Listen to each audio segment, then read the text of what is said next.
ہم اس ملک کو مزید ایز اے سیکورٹی اسٹیٹ نہیں چلا سکتے جس طریقے سے ہم نے پچھلی کئی دہائیوں سے اس ملک کو چلاتے آئے ہیں۔ ہمیں اس ملک کے اندر اپنے معاشرے کے اندر مذہب کی جگہ بھی ڈھونڈنی ہوگی۔ اگر 1930 کے اندر علامہ اقبال صاحب ریکنسٹرکشن آف ریلیجس تھاٹ کی بات کر سکتے ہیں تو ہم آج وہی گفتگو دوبارہ کیوں نہیں کر سکتے؟ آج کے دور حاضر کا المیہ ہی ہے کہ جو آپ کے احساسات ہیں، جو گفتگو آپ چاہتے ہیں کہ آپ کے قائدین یا سیاسی رہنما کریں، انہوں نے وہ گفتگو چھوڑ دی۔ اگر آج اس عوام کے اندر خیبر سے لے کے کراچی تک اور گوادر سے لے کے تربت اور پشین تک اگر اس ملک کے لوگ صرف ایک چیز کی، معاشرے کی سب سے بڑی پرنسپل کانٹرڈکشن کی سلوشن چاہ رہے ہیں تو وہ یہ ہے کہ ہمارے معاشرے میں، ہمارے ملک کے اندر اس پرنسپل کانٹرڈکشن کو طے کیا جائے کہ اس ملک کو چلانا کس نے۔ کیا اس ملک کو ہم نے سیاستدانوں کے حوالے کرنا ہے؟ کیا اس ملک کو ہم نے ایک جمہوری انداز میں پارلیمان کے حوالے کرنا ہے، اس کے ذریعے چلانا ہے، یا ہم نے بند کمروں میں بیٹھ کر فیصلے کر کے اس ملک کو اس مقام تک پہنچانا ہے جہاں پر یہ آج پہنچا؟ ہمارے ساتھ اس کتنی دیر سے ہم گفتگو سن رہے ہیں اور مجھے کوئی دکھ نہیں ہوا کہ جب یہاں پر ہم گفتگو کرتے ہیں کہ بھارت ترقی کر رہا ہے، مجھے کوئی دکھ نہیں ہے کہ بنگلہ دیش ترقی کر رہا ہے۔ چین ایک روشن مثال ہے کہ جس نے کروڑوں لوگوں کو سطح غربت سے اٹھا کر ان کی زندگی میں وہ بہتری لے کر آیا ہے۔ بر صغیر کے اگر باقی ملک ترقی کر رہے ہیں تو مجھے خوشی ہے ان کے لیے۔ دکھ اس چیز کا ہے کہ we are the people of the same stock۔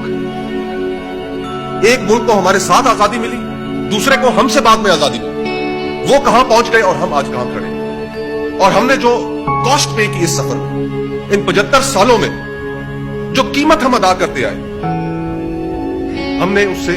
یہ طے کر لیا کہ ہم نے کچھ نہیں سیکھا۔ سانحہ مشرقی پاکستان ہو گیا، کیا وہ ایک سانحہ کافی نہیں تھا کہ جب یہ ملک 2 لاکھ ہو گیا؟ اس سے بڑی کوئی کاسٹ ہم پے کر سکتے تھے، ہم نے وہ کاسٹ پے کی، لیکن وہی قیمت ادا کرنے کے 6 سال بعد ہم نے اس ملک کے اس وقت کے مضبوط ترین رہنما کو پھانسی پر لٹکایا، اور پھر اس کے بعد جو سلسلہ ایک جاری رہا اس میں ہم نے جمہوریت کو نہیں پنپنے دیا۔ پھر اس کے بعد ہم نے جو اس ملک کے اندر تماشے دیکھے، خواجہ ہوتی صاحب نے ذکر کیا خیبر پختونخوا سے جو میرے بھائی یہاں پر موجود ہیں، جو دہشت گردی کے خلاف جنگ کے اندر جو ہزاروں قربانیاں ہم دے بیٹھے، 80,000 کا فگر جب ہم یہ کہتے ہیں، اپنے منہ سے یہ لفظ ادا کرتے ہیں کہ اس دہشت گردی کے خلاف جنگ میں ہم نے 80,000 قربانیاں دی، شہادتیں دی، وہ 80,000 خاندان ہیں۔ اور اتنی بڑی قربانی دینے کے بعد جہاں پر سانحہ APS گزر چکا ہو، ابھی چند ہفتے پہلے جو سانحہ ہوا جس میں ایک خودکش دھماکہ ہوا جس میں پولیس کے 100 کے قریب اہلکار شہید ہوئے، تو ہمارے اوپر کیا کچھ نہیں گزر گیا، کیا قیمت ہم نے ادا نہیں کی، اور اس کے باوجود وہ قیمتیں ادا کرنے کے بعد بھی آج ہم مؤثر ہیں کہ ہم نے اپنی روش نہیں بدلی، ہم نے اس ملک میں جمہوریت کو نہیں پنپنے دیا، ہم نے اس ملک میں فری اینڈ فیئر الیکشنز نہیں کرانے، ہم نے اس ملک میں اس عوام کو فیصلہ کرنے کی طاقت نہیں دینی، ہم نے ان کو وہ حقوق نہیں دینے جو ان کو آئین نے ان کو ضمانت دے رکھے۔ اور یہ آئین کیا ہے؟ اس آئین میں آرٹیکل 8 سے لے کر 28 تک جو کچھ کہہ دیا گیا ہے وہی آئین ہے، وہ اس کی بنیاد ہے کہ اس میں freedom of expression, freedom of speech,